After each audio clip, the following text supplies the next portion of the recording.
25-ൽ കുറയാത്ത വീടുകൾ നിർമ്മിച്ചു കൊടുക്കും എന്നാണ് ഞങ്ങൾ പറഞ്ഞത്. അപ്പോൾ അതിലധികം വീട് നിർമ്മിക്കാൻ ആവശ്യമായ പണം ഇപ്പോൾ തന്നെ ഡിവൈഎഫ്ഐ പ്രവർത്തകർ അവരുടെ വിവിധ പ്രവർത്തനങ്ങളിലൂടെ സ്വരൂപിച്ചിട്ടുണ്ട്. അപ്പോൾ പരമാവധി പണം കണ്ടെത്തൂ.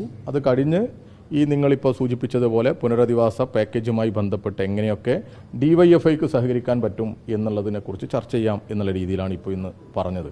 സ്വാഭാവികമായും ഞങ്ങളും ചെയ്യുന്നത് അതുതന്നെയാണ്. പരമാവധി പണം സമാഹരിക്കാനുള്ള ശ്രമത്തിലാണ് ഞങ്ങളുള്ളത്. അതിന് വിവിധങ്ങളായ പദ്ധതികൾ നടപ്പിലാക്കിക്കൊണ്ടിരിക്കുകയാണ്. അതോടൊപ്പം ഇന്നിവിടെ കൊടുത്തതിൽ നമുക്കറിയാം, നിങ്ങളിൽ തന്നെ പലരും റിപ്പോർട്ട് ചെയ്യുന്നുണ്ട്, വാഹനങ്ങൾ നഷ്ടപ്പെട്ടവർ, അതുപോലെ വാഹന ലോൺ എടുത്തവർ, ഉപകരണ ലോൺ എടുത്തവരൊക്കെ ഉണ്ട് ആ പ്രദേശത്ത്. അവരെയൊക്കെ ഈ മറ്റു പ്രൈവറ്റ് ലോൺ കൊടുക്കുന്ന ഏജൻസികളാണ് വല്ലാത്ത രീതിയിൽ ബുദ്ധിമുട്ടിക്കുന്നത്.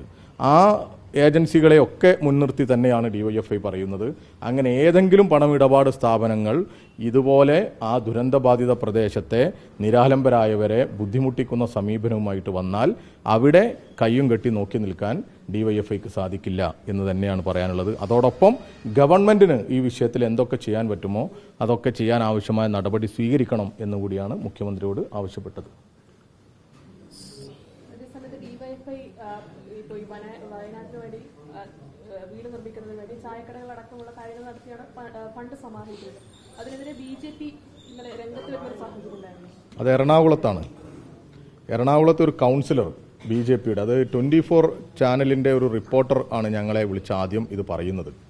അത് പറയുന്നത് എന്തെന്ന് വെച്ചാൽ, അവിടെ അനാവശ്യമായി ഒരു ബഹളത്തിന് ഒരു കൗൺസിലർ എന്ന ആൾ വന്നിട്ട്, BJPയുടെ കൗൺസിലർ വന്നിട്ട് അനാവശ്യമായി ബഹളം വെക്കുന്നു. അവർ തന്നെ നിങ്ങൾക്കൊക്കെ തന്ന 1-2 ചാനലിന് കൊടുത്ത അഭിമുഖത്തിൽ ആദ്യം അവർ പറയുന്നുണ്ട് ലൈസൻസ് ഇല്ല.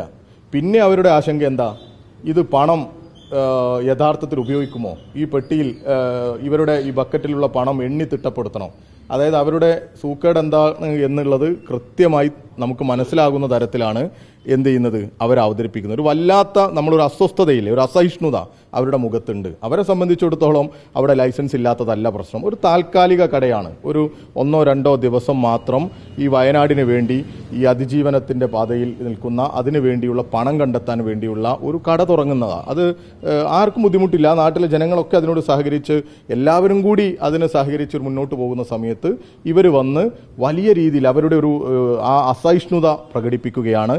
അങ്ങനെയുള്ള അസഹിഷ്ണുതയെയൊക്കെ അതിജീവിക്കും ഈ നാട് എന്ന് തന്നെയാണ് നമുക്ക് പറയാനുള്ളത്. അവിടെ അവർ പറയാണ്, ഭരിക്കുന്ന പാർട്ടിയുടെ യുവജന സംഘടനയാണ് ഞങ്ങൾ. അങ്ങനെയൊക്കെ ആരെങ്കിലും പറയുമോ? അല്പം വകതിരിവുണ്ടെങ്കിൽ അവർ തന്നെ ഇങ്ങനെ ഒരു സ്ക്രിപ്റ്റ് ഇട്ട് ഇങ്ങനെയൊക്കെ സംസാരിക്കുമ്പോൾ കുറച്ചുകൂടി അവരെ ഉപദേശിച്ച അദ്ദേഹത്തോട് പറയണം, അവർ കുറച്ചുകൂടി നല്ല സ്ക്രിപ്റ്റ് തയ്യാറാക്കണമെന്ന്. ഇങ്ങനെയുള്ള സ്ക്രിപ്റ്റൊന്നും ഈ കേരളത്തിൽ വില പോകില്ല. പ്രത്യേകിച്ച് ഡിവൈഎഫ്ഐയെ ഈ നാടിനറിയാം. കഴിഞ്ഞ പ്രളയകാലത്ത് 12 കോടി രൂപ, കോവിഡ് കാലത്ത് 12 കോടിയോളം രൂപ മുഖ്യമന്ത്രിയുടെ ദുരിതാശ്വാസ നിധിയിലേക്ക് കൊടുത്തതാണ് ഡിവൈഎഫ്ഐ. ആ ഡിവൈഎഫ്ഐ ഏറ്റവും കൃത്യമായ രീതിയിൽ ഈ ഫണ്ട് ഉപയോഗിക്കുമെന്നും അത് വയനാടിൻ്റെ ഈ പുനർനിർമ്മാണത്തിന് ഗവൺമെൻറ്റുമായി ചേർന്നുകൊണ്ട് വിനിയോഗിക്കുമെന്നുള്ളതും ഈ നാടിൻ്റെ ഉറപ്പാണ്. അത് ഞങ്ങൾ പാലിക്കും.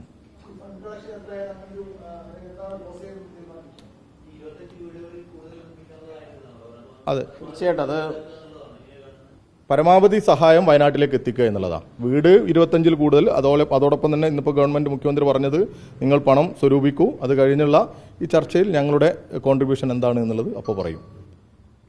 പൊതുവിൽ നല്ല പ്രതികരണമാണ്. നമ്മൾ പ്രതീക്ഷിച്ചതിൽ കൂടുതൽ പ്രതികരണം ഇതിനുമായി ബന്ധപ്പെട്ട് വന്നു. അപ്പം അതിലൊരു അസ്വസ്ഥതയാണ് BJP പ്രകടിപ്പിക്കുന്നത്. ഇപ്പം BJP ഒരു കേരള വിരുദ്ധ മനോഭാവം പൊതുവിൽ പ്രകടിപ്പിക്കുകയാണല്ലോ. അപ്പം അതിൻ്റെ ഭാഗമായിട്ടാണ് ഞങ്ങളോട് എല്ലാ വിഭാഗം ആളുകളും സഹകരിക്കുന്നു എന്നത് BJPക്ക് സഹിക്കാൻ വേണ്ടി കഴിയുന്നില്ല. മാത്രമല്ല, ഗവൺമെൻറ് ഇങ്ങനെയൊക്കെ ഒരു പ്രതിസന്ധി ഉണ്ടാകുമ്പോൾ ഇവിടെ മറ്റെല്ലാ ആളുകളും ഒരുമിച്ച് പ്രവർത്തിച്ചിട്ടുണ്ട്. അതുവരെയുള്ള അഭിപ്രായ വ്യത്യാസങ്ങൾ പൂർണ്ണമായും മാറ്റിവെച്ച് കേരളം ഒറ്റക്കെട്ടായി പ്രവർത്തിക്കുന്നു എന്നത് ഈ കേരളത്തിൻ്റെ ഈ ഐക്യത്തെയും ഒരുമയെയും BJP വല്ലാതെ ഭയപ്പെടുകയാണ്. അപ്പം അതിനു വേണ്ടിയിട്ടാണ് ഒരാളെ രംഗത്തിറക്കിയിട്ട് ഒരു നാടകം കളിക്കുന്നത്. നേരത്തെ സുരേന്ദ്രൻ്റെ പ്രസ്താവന നമുക്ക് ഓർമ്മയുണ്ട്. പിന്നെ അതുമാത്രമല്ല, പ്രളയത്തിൻ്റെ ഘട്ടത്തിൽ കേരളത്തിന് അനുവദിച്ച അരിയുടെ കാശ് തിരിച്ചു വെച്ച അനുഭവമൊക്കെ ഇവിടെ ഉണ്ടല്ലോ.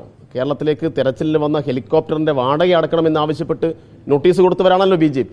അപ്പോൾ അതുകൊണ്ട് BJPയുടെ ആളുകൾ ഇങ്ങനെയൊക്കെ പറയുന്നത് ഞങ്ങൾക്ക് ഫണ്ട് കൂടാൻ മാത്രമേ ഇടയാക്കൂ. അതുകൊണ്ട് BJPയുടെ പരമാവധി ആളുകൾ ഞങ്ങളുടെ ഇത്തരം പ്രവർത്തനങ്ങളെ തടസ്സപ്പെടുത്താൻ വേണ്ടി മുന്നോട്ട് വന്നോളൂ. ഞങ്ങൾക്കൊരു പ്രശ്നവുമില്ല. ഞങ്ങൾക്ക് വേണ്ടി ജനങ്ങൾ മുന്നിൽ നിന്ന് പ്രതിരോധിക്കും. BJPയുടെ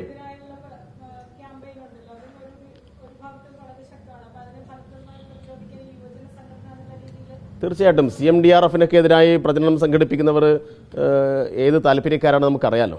അപ്പോൾ അതിലിപ്പം പക്ഷേ കേരളത്തിലെ പ്രതിപക്ഷത്തിന് കാര്യം മനസ്സിലായി. കാരണം ഇവരുടെ കൂടെ ജനങ്ങൾ നിൽക്കില്ല എന്ന് കണ്ടപ്പോഴാണ് മുതിർന്ന കോൺഗ്രസിൻ്റെ നേതാക്കന്മാരൊക്കെ ഈ CMDRF-ലേക്ക് ഇതിനെ ഫണ്ട് കൊടുക്കാൻ വേണ്ടി തുടങ്ങിയത്. അപ്പോൾ ഇതിനെ എതിരായി നിൽക്കുന്ന ആളുകൾ ജനങ്ങളിൽ നിന്ന് ഒറ്റപ്പെടുമെന്ന യാഥാർത്ഥ്യം ഇപ്പോൾ ഇവിടെ ഉണ്ട്. അപ്പോൾ ഇതൊന്നും മനസ്സിലാവാത്ത കുറച്ച് ആളുകൾ ഇറങ്ങിയിട്ടുണ്ട്. അങ്ങനെയുള്ള ചില ആളുകൾ മറുപടി അർഹിക്കുന്നില്ല. അവരെല്ലാം കേരളം അർഹിക്കുന്ന അവജ്ഞയോടെ തള്ളും എന്ന കാര്യത്തിൽ ഒരു തർക്കവുമില്ല. അതാണ് CMDRF-ലേക്ക് ഒഴുകിയെത്തുന്ന പണത്തിൻ്റെ അളവ് നമുക്ക് ബോധ്യപ്പെടുന്നത്. അതിൽ മാധ്യമങ്ങൾ നല്ല പങ്ക് വഹിച്ചിട്ടുണ്ട്. CMDRF-ന്റെ വിശ്വാസ്യത ഉറപ്പുവരുത്താനും അതുമായി ബന്ധപ്പെട്ട പ്രവർത്തനങ്ങളെല്ലാം മാധ്യമങ്ങൾ നല്ലപോലെ പങ്കുവഹിച്ചു എന്നും ഈ സമീപ അനുഭവങ്ങൾ നമുക്ക് കാണാൻ വേണ്ടി കഴിയും. അതുമാത്രമല്ല, നിങ്ങളിപ്പോൾ ഞങ്ങളോട് ചോദിച്ച ചോദ്യം BJP നേതൃത്വത്തോടു കൂടി ചോദിക്കണം. DYFI ഇങ്ങനെ തെരുവിൽ ചായക്കട നടത്തി വയനാടിന് വേണ്ടി ഫണ്ട് സ്വരൂപിക്കുമ്പോൾ BJPയുടെ ഒരു കൗൺസിലർ വന്ന് ബഹളം വെച്ച് അക്രമം നടത്തി അവിടെ ഈ പ്രശ്നങ്ങൾ സൃഷ്ടിക്കാൻ പരിശ്രമിക്കുമ്പോൾ അത് ശരിയാണോ എന്ന് BJPയുടെ സംസ്ഥാന നേതൃത്വം പരിശോധിക്കണം. അവരിതിനൊരു മറുപടി പറയണം. ഇപ്പോൾ വാട്സപ്പ് ഗ്രൂപ്പുകളിലൊക്കെ പ്രചരിപ്പിക്കുന്നത് നിങ്ങളൊക്കെ കണ്ടു കാണും. വലിയ രീതിയിൽ അവരെ പോയിട്ട് പിന്നെ ഇൻ്റർവ്യൂ നടത്തുന്നു. അപ്പോൾ ഇവരെന്തോ നല്ല കാര്യം ചെയ്തു എന്നുള്ള രീതിയിൽ ഒരു പ്രചരണം ഒരു ഭാഗത്തുനിന്ന് വരിക. യഥാർത്ഥത്തിൽ ഇവിടെ നടക്കുന്നത് എന്താ എല്ലാവർക്കും അറിയാം. സുതാര്യമായി ഏറ്റവും കൃത്യമായി ഇടപെടുന്ന ഒരു സംഘടനയാണ് DYFI. അവിടെ ചായക്കട അവിടെ മാത്രമല്ല, കേരളത്തിൽ വിവിധ സ്ഥലങ്ങളിൽ ഇപ്പോൾ ഇന്നലെ കൽപ്പറ്റയിൽ തന്നെ ഈ പ്രശ്നം ബാധിച്ച കൽപ്പറ്റയിൽ തന്നെ ഒരു ചായക്കട DYFI പ്രവർത്തകർ തുടങ്ങി. ഞങ്ങളൊക്കെ അതിൽ പങ്കെടുത്തു. അപ്പോൾ ഇതിനെതിരെയൊക്കെ ഇങ്ങനെ പ്രതികരിച്ച് അത് വാട്സപ്പ് ഗ്രൂപ്പുകളിലൊക്കെ ഈ പൊതുവെയുള്ള ഈ അതിജീവനത്തിന് വേണ്ടി പരിശ്രമിക്കുന്ന പരിശ്രമങ്ങളെ ദുർബലപ്പെടുത്തുന്ന സംസാരങ്ങളുമായി വരുന്ന BJP പ്രവർത്തകയുടെ നിലപാടിനോട് BJPയുടെ സംസ്ഥാന നേതൃത്വത്തിന് യോജിപ്പുണ്ടോ എന്നുള്ളൊരു ചോദ്യം കൂടി നിങ്ങൾ ചോദിക്കണം.